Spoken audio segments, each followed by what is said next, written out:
Next ఈ education and edtech companies.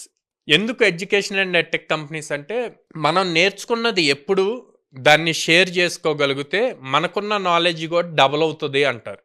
So అందుకని చాలామంది చాలా కంపెనీస్ లైక్ ఇప్పుడు మీరు చూస్తే యుడోమీ కానీ, Vedantu, upGrad, Simplilearn, even కోడ్నాన్లో అయినా సరే వర్కింగ్ ప్రొఫెషనల్స్ వచ్చి వాళ్ళు ప్రాజెక్ట్లో ఏదైతే బిల్డ్ చేస్తున్నారో వాటిని స్టూడెంట్స్తో నాలెడ్జ్ షేర్ చేసుకుంటూ ఉంటారు. అలా చేయటం వల్ల వీళ్ళు ఒక వే ఆఫ్ థింకింగ్లో వీళ్ళు వర్క్ చేస్తూ ఉంటారండి. అప్పుడు నాలెడ్జ్ షేర్ చేసినప్పుడు అవతల స్టూడెంట్కి డిఫరెంట్ థాట్ రావచ్చు. వచ్చి వాడు సార్ ఇలా ఎందుకు చేయకూడదు అని క్వశ్చన్ చేస్తారు. ఆ క్వశ్చన్ తను ఆలోచించిన విధానం రాంగ్ అయితే వీళ్ళు కరెక్ట్ చేస్తారు.